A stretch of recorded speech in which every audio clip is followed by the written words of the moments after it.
Hello, ladies and gentlemen. It's Rei-Lin bringing you another Armored Warfare Premium Tank review. This time it's the Tier 6 Light Tank, the VFM Mark V.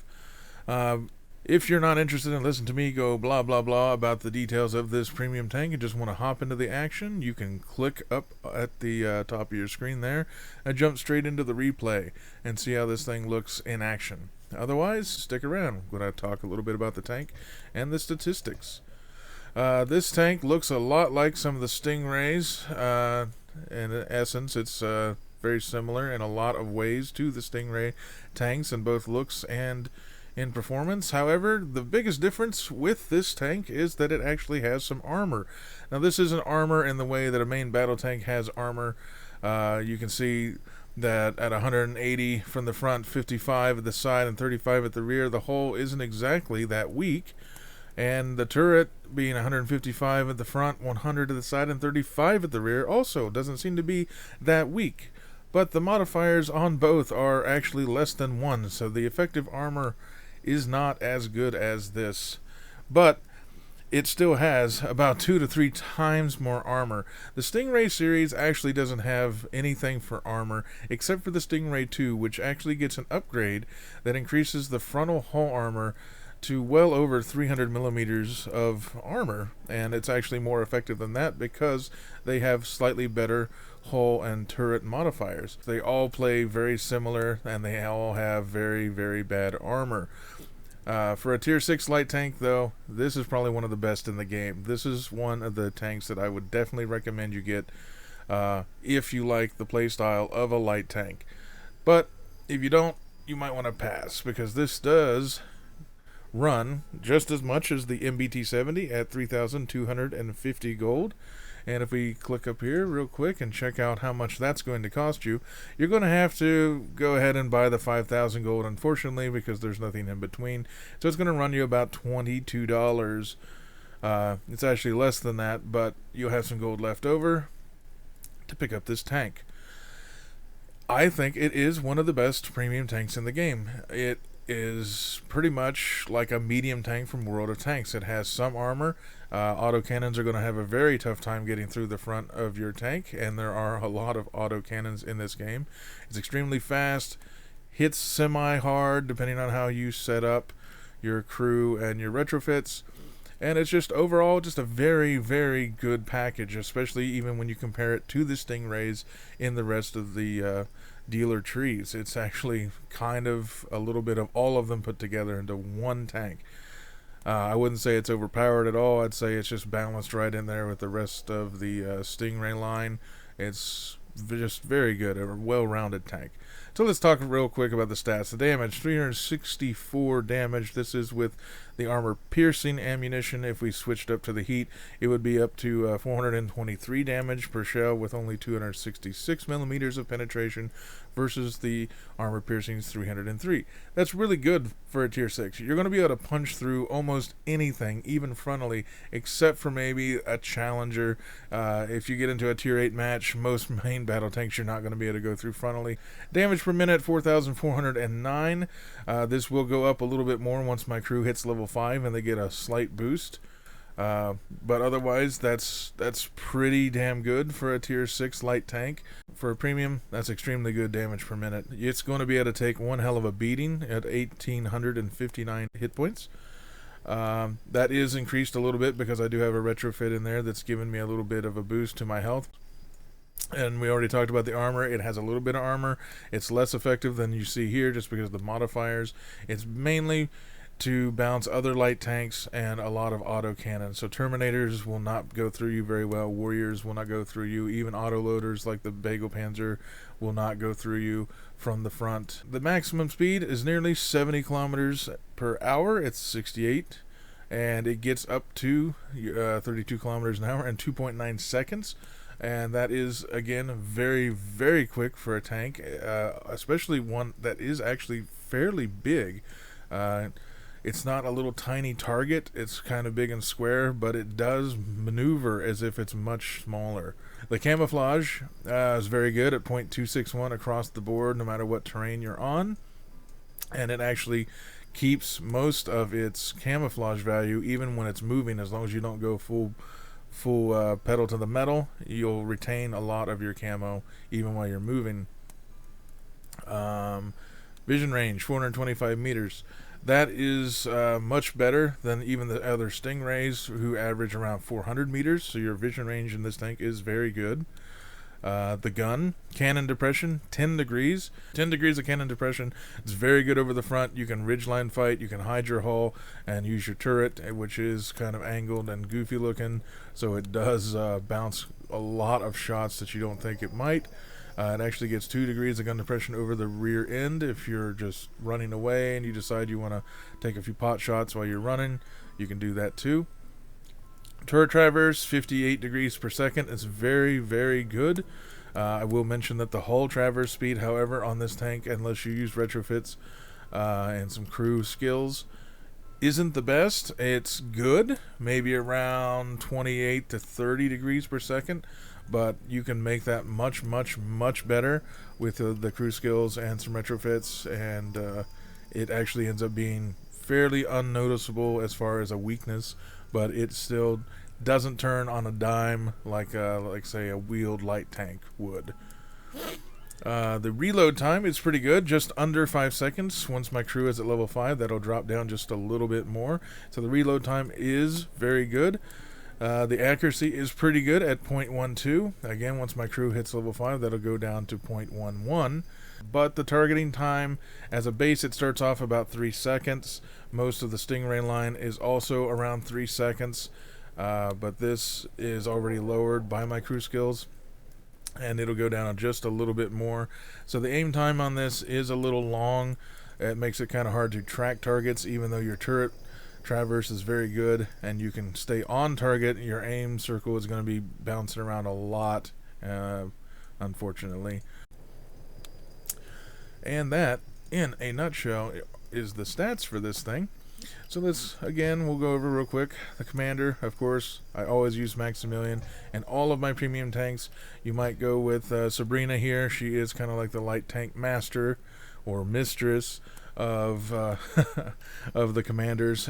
She increases your vision range, and she just has some very good skills that you might want to use on a light tank. It depends on how you want to set up your tank. Crew skills. Off-road driving on the driver, of course. This thing needs off-road driving just as much as any other tank. I suggest you take it no matter which tank you're using. Spin to win. Hull traverse speed improved by 10%. Overall, I don't see a better skill to honestly take other than spin to win. You could get with smooth ride. Your accuracy while moving can be improved by 20%. Since you are a light tank, since you do maneuver a lot more, smooth ride might be something you would think about. But for me, I like being able to not run into walls and rocks, just because once this thing does get moving up to 70 kilometers per hour, you kind of need to be able to steer it. If you can't, it's going to make your life a little bit harder. However, that's personal preference. You can decide for yourself. Gunner, aim speed improved by 10%. The aim speed on this tank is bad, so let's get it a little bit better with quick draw.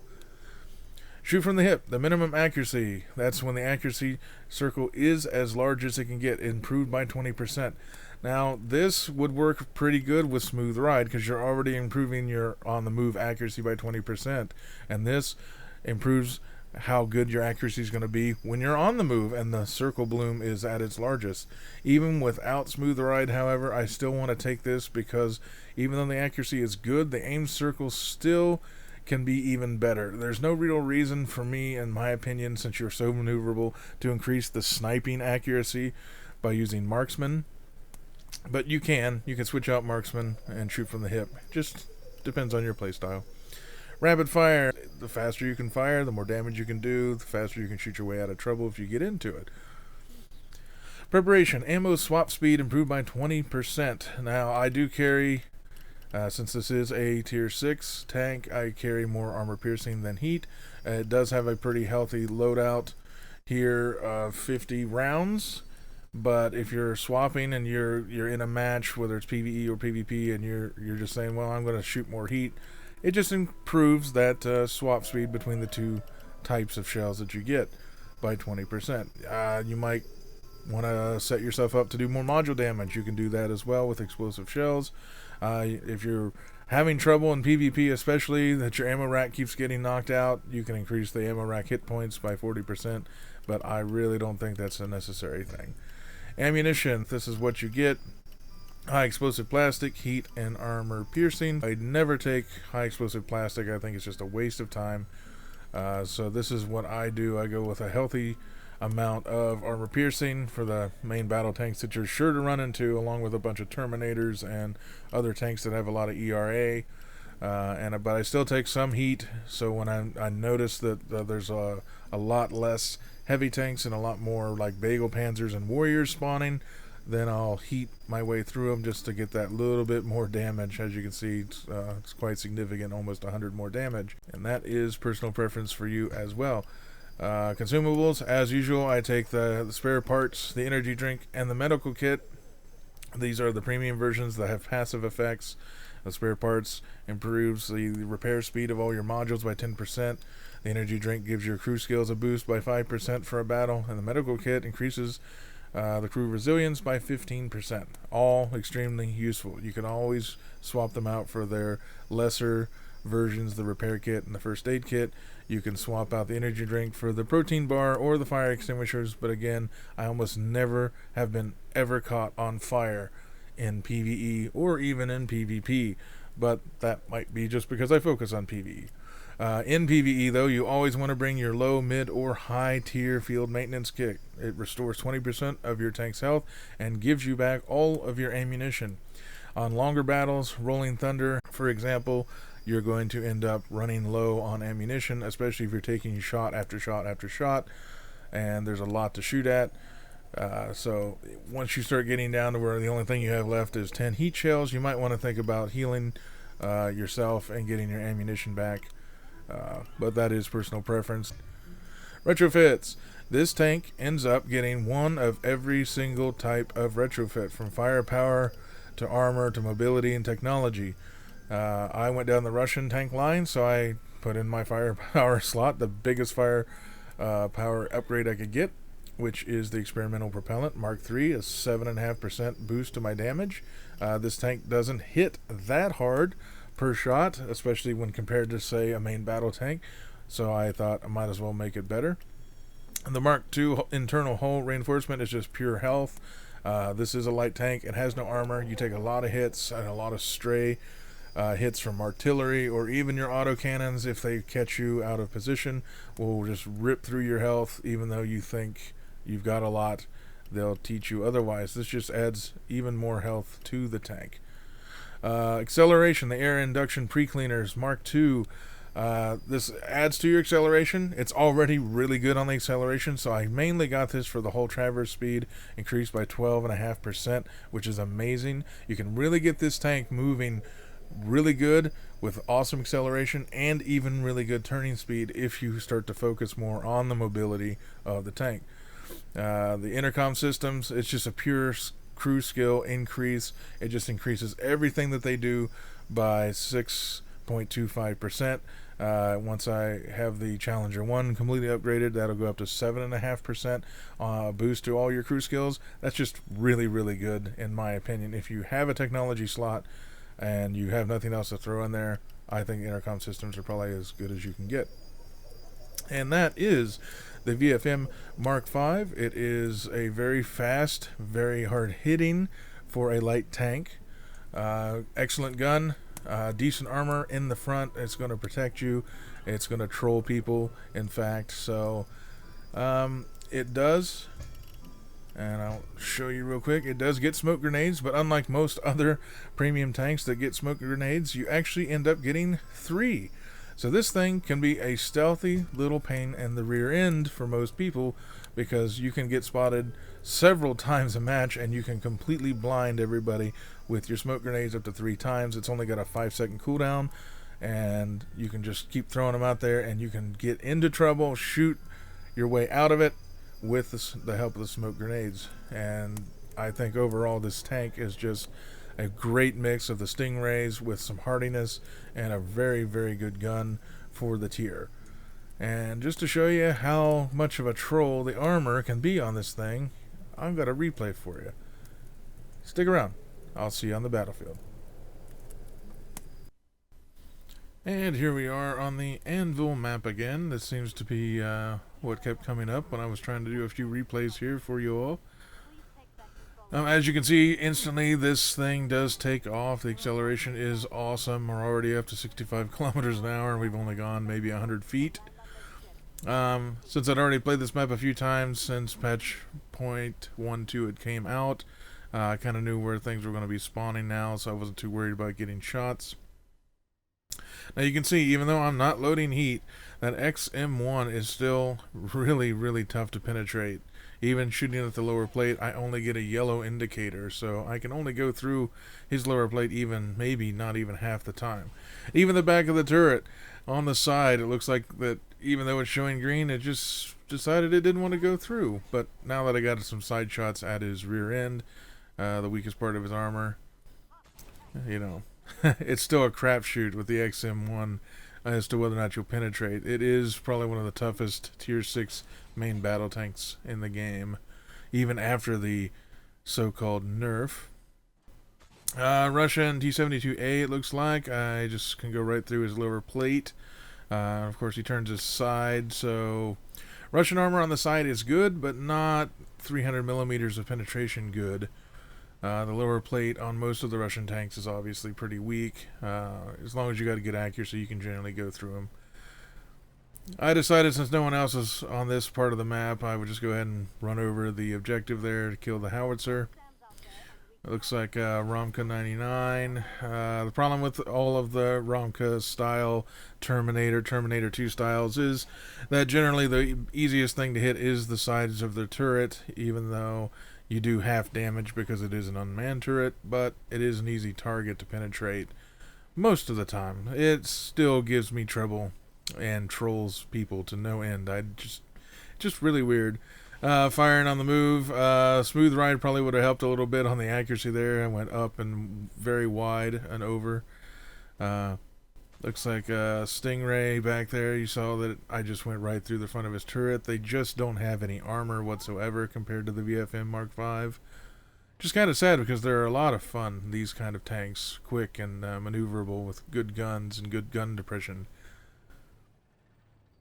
My team's pretty good. We got a couple main battle tanks. Of course, we got a couple Russian tanks on our team, so we got a lot of damage and a lot of armor. I'm probably actually the weakest one of the group when it comes to the armor. And as you see, everyone's just kind of pushing up really quick. I'm trying to spot, but even my vision range in this thing isn't the greatest. Another objective coming up. I can't believe, I thought I was going to run over it, but oh, look, it doesn't work. A little bit of a troll there on the howitzer. Side of, I think it's T-64. Well, it was a T-72. One of my buddies, the XM1, took him out. Now, this is where you can tell that they've changed the spawns. No one went into any of the cap circles yet, and already there's a bunch of extra tanks that spawn now where there used to not be any spawns. So I just kind of try to stay out of the line of fire. It's an expeditionary tank. It's another tier 6 light tank, but it's a very interesting tank that I'll be doing a review on later. They're very dangerous guns because it has even more penetration than the VFM. So if you see them, they're kind of a bane to your main battle tanks. They seem to go through just about everything, regardless of the tier. I don't have any shots on that Leopard 2, so went for the commander hatch on the top, and seemed to work. Got a little bit of damage. Rolling in from behind here. Thought I might be able to kill that VFM 5. I was a little too late. But there is another one over here. I decided I'm going to rush him. I actually fired on the move and got lucky. Now, all the light tanks share a turbo boost there for about 5 seconds. You get a nice burst of speed. I was just going to speed past him before he could get his gun down onto me, because usually the bots don't wait too much when it comes to the aiming. They're getting better at actually aiming for your weak points, but I decided I'd just blow past him and not worry about it. Little dirt pile got in my way there. I thought I was going to be firing on the moves, and it didn't work out. Um, Another, I didn't let my reticle fully aim, and that's the accuracy you get. I tried again, thinking, well, 90% of the tank is in the hole, so I thought maybe I'd get lucky, and I didn't. So RNG, guys, you gotta let this stuff aim if you want the best the best chance to hit something. It's just trying to get a little excited, steal some more damage. That's the name of the game in PvE, is doing some damage. Oh look, it's our friend the old weasel. Not the honey badger, but the weasel, so I don't even care. He still won't go through the front of this tank. MBT, I have no idea where that show went. It just kind of just woo. So RNG is not being kind to me this match. However, you'll see here in a few minutes I'm going to take a few hits and actually bounce a few shots from things that I might not normally bounce from, but this tank does troll. Looked like an HE shot almost from the Stingray 2. I'm not sure if it was HE or heat. I don't have any kind of ERA on the VFM, so heat and even high explosive will do a lot of damage to this tank if it penetrates. Looks like a Bagel Panzer. It's an autoloader with 8 shells. You will bounce as long as you keep your front towards him. With the MBT-70 is over there, he's got a big gun. I was thinking maybe switching to the T-72A, but I can't get a very good shot at his lower plate from that angle. So I decided just to put some damage in where I could put it. There, I got his lower plate of the T-72A, went right through. I'm still worried more about the MBT-70, but we got this guy coming in, and he's got ERA. You can see on the sides the plating. If you're going to fire heat, you just would do absolutely no damage to him. Decided to kill the MBT-70 since his gun does a lot more damage because it's got much more penetration and alpha than the BMP-3. Expeditionary tank again, but you see right there I just actually bounced a shot from him. It's a very fast reloading tank, as you can see. I bounce another shot, he tracks me but does no damage otherwise. And that, with that shot, ends the match for everybody, and it was a pretty good game. So we get back in the garage here and see how we did. 12,000 experience, not too bad. 8,200 damage, top of the team. I did mitigate a little bit of damage, about 700 damage or so mitigated. Made pretty good money with this tank. 114,000, took home about 94k. This is a very good tank as long as you prefer the style of light tank driving, which is more akin to the medium tanks and World of Tanks. Decent damage, decent penetration, very mobile, very fast, good camouflage. It does have a speed boost when you need it on a 1-minute cooldown. It has 3 smoke grenades to get out of trouble if you get spotted by artillery or other light tanks or AFVs. And it's just all around. It can really put out the hurt, especially if you're left alone. And autocannons just really can't go through you very well. And that is the VFM Mark V Premium Tier 6 Light Tank. I hope you guys liked this video. If you did, please press that like button down below. If you haven't subscribed yet, there'll be a link popping up on your screen shortly. You can click that and you'll get the latest updates when I get a new video up. And you will stay current with the Armored Warfare information on how I think these tanks are and if they're worth the money. Thanks everybody for watching, and I'll catch you all next time.